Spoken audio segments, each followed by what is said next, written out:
crafter stampers and lovely friends out there. Tonight is Technique Tuesday. It is June the 8th, and I'm going to show you how to do the Starburst technique. It's a card technique with paper cutting. It looks rather complicated, and I'll be honest and tell you that I have felt intimidated a little bit by it.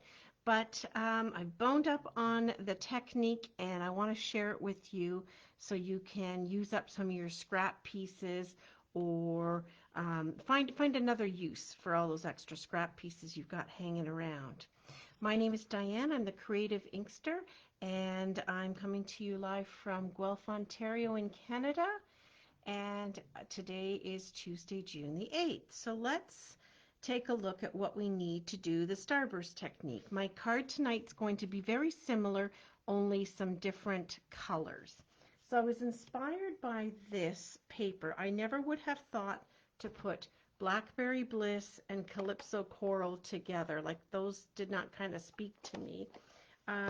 But our mini catalog here on page 49 has the Ice Cream Corner Designer Series paper, and that's where this color scheme is down here. Very, very nice. And so tonight I'm going to use a different paper from that pack. I'm going to use this one, which has Old Olive and Bermuda Bay colors in it with white. And the flip side, instead of the stripes you see here, it is the dotted pattern. All right, so let's take a look at this and delve right in. First thing I need is a card base, and what I'm going to do with this one afterwards is put a piece of white in here because it's such a dark card front, and I want to be able to have a place to write. I'm also choosing to use a little bit of a bigger stamp set. I'm going to use the Celebrate from Create with Friends. This is a really great value at $23 for 17 different stamps. It's a good one, and you can put these different words together, of course. So we're going to use that. So I've got my stamp already mounted on the block. I've used it a couple of times, so it's starting to become a little unsticky. To go with my Bermuda Bay card base, I'm using Bermuda Bay and Old Olive. I haven't decided. The only stamping I really need to do is with this greeting. And I haven't quite decided which I'm going to go with. So I'm going to wait until the card's together, and then I'll know better.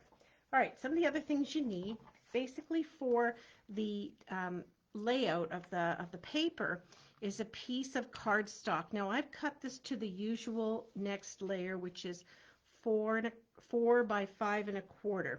I'm going to trim it down a little bit so that I can add a strip here, but I want to start with it being the full size. I've also got 4 pieces of that pattern paper that I'm going to be working with, and they each measure 1 1/2 by 5.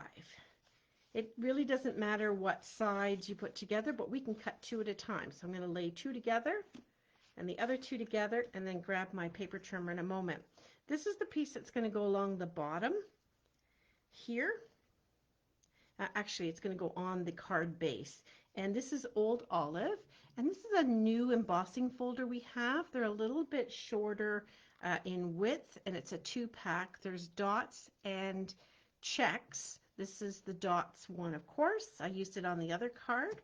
And then I have a little label from the stitched rectangles that I'm going to use for my greeting. So let's leave those off to the side for now. Oh, and a little wee bit of ribbon. Let's grab the paper trimmer and cut our paper first. So here are my 2 pieces that, again, I measured at 5 inches wide by 1 1/2 inch long. I'm going to lay 2 together. I'm going to cut them corner to corner. It really doesn't matter too much if you end up being a little off the corner. That part's not important. It really isn't, because when they get on here, they're going to have, they're going to land in different places, so it really doesn't matter. And I'm going to take the other 2 that are 1 1/2. I hope I didn't say 1 1/4. 1 1/2 by 5. I'm going to do the same thing. I'm going to line 2 together up, line the 2 opposite points on my cutting line on the paper trimmer, close the flap, And boom, there we go. Those are cut. So you have 8 pieces when you're done. And it's good to have patterned paper which has a corresponding color on the back. If they don't, then you might want to cut 8 pieces and make 2 cards out of them, kind of thing. So it doesn't matter much. I'm just going to stick them over here. And I'm going to grab a really important, helpful tool. This is the silicone mat.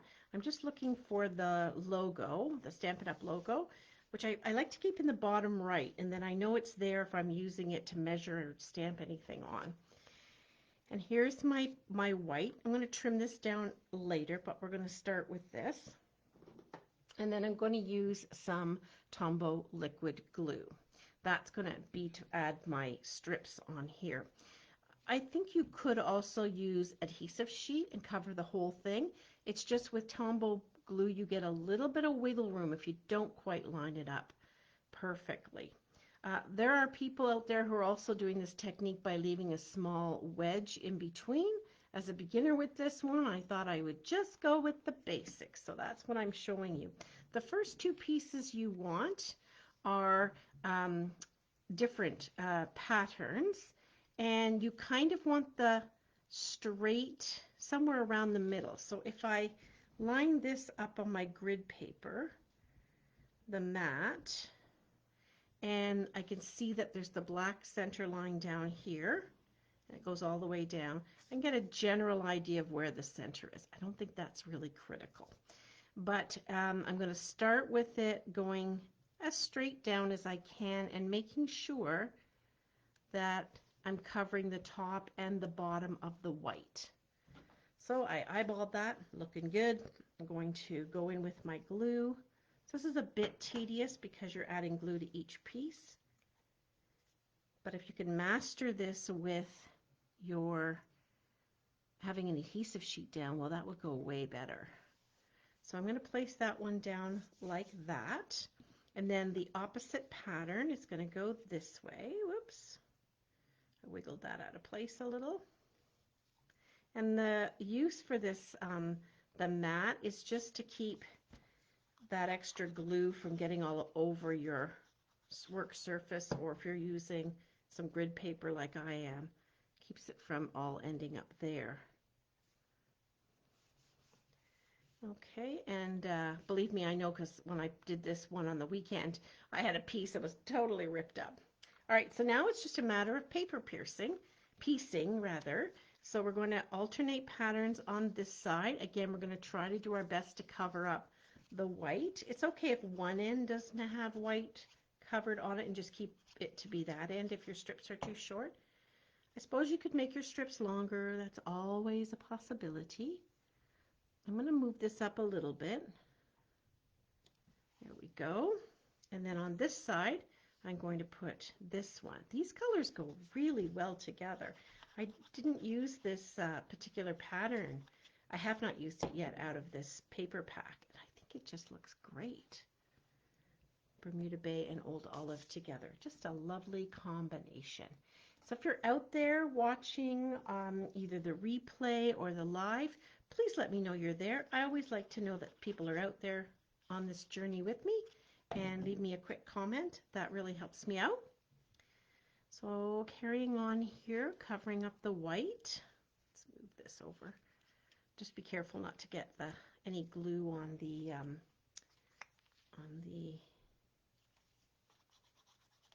paper. There we go. And it doesn't matter how much you're scooting off the ends, because at this point we're going to end up cutting it off anyway. And then this piece goes here. If you always keep your points down, then you're going to know what direction. Although I do feel like there can be a right and a wrong way to do this.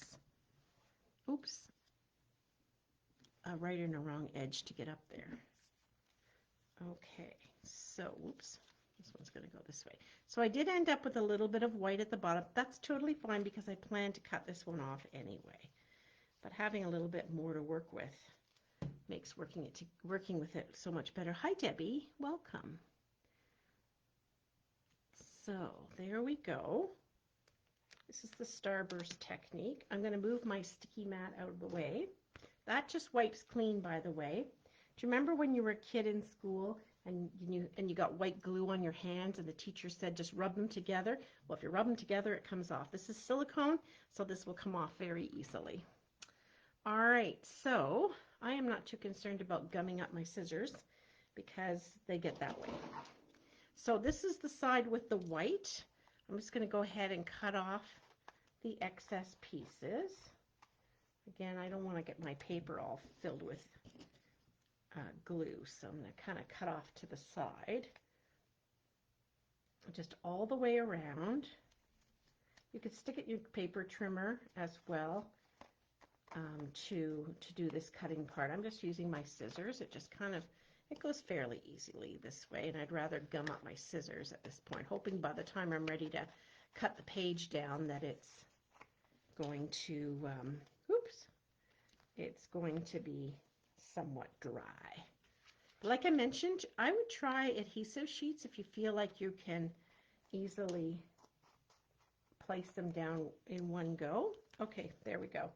So I guess if the pieces had been a little bit longer, you might have had a little bit more or cut another one to do there. Totally fine, because I'm going to cut it down to measure 3 inches long, like on my sample. So I will grab my paper trimmer and stick it in. So I'm having the wider edges to the right. I'm going to stick it in at 3 inches. And I'm going to run that through. There we go. You could layer this as well if you wanted. You could put it sideways. You can also do this all the way around in a pattern. That's 2.0. This is just my first round at working with this. All right, so right on this bright, beautiful Bermuda Bay piece, that's ready to go down. I'm just checking my measurements in case I need to trim anything. No, that worked out quite well. This piece here is, I believe, 1 inch, and I'm leaving a little bit of room there to see the Bermuda Bay through. So now I'm ready to glue it down. It's thick enough that I'm just going to go straight down with my glue. Oops, it's a little piece of glue there. I'll leave my lovely little border around there. There we go.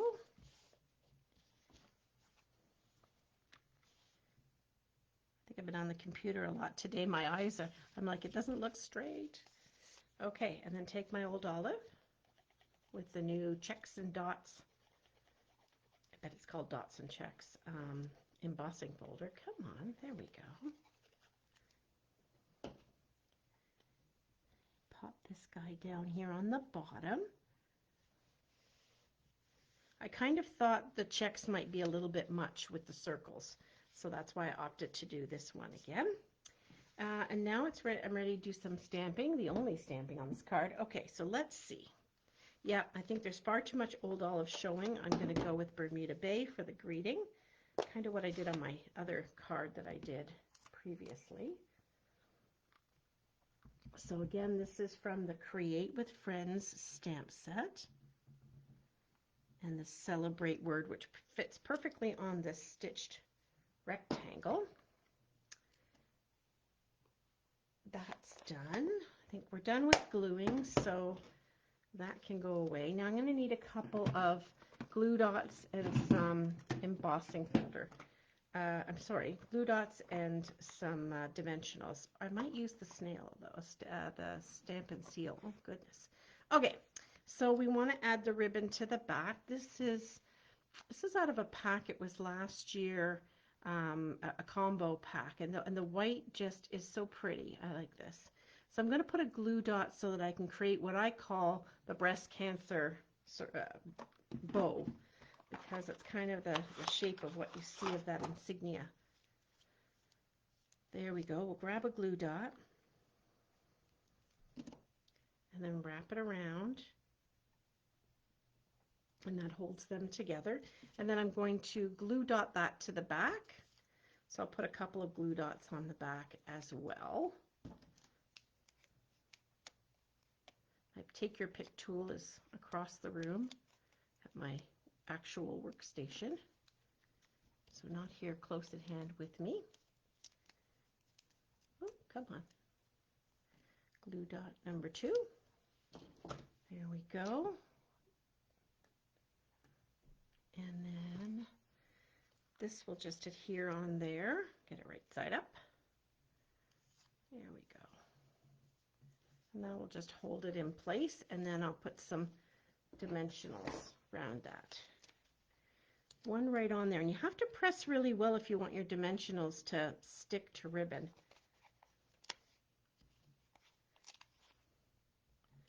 Definitely can't just have it on the ribbon. You need to have some paper to paper. Okay, and then this guy is ready to go here. I'm going to let a little bit peek through.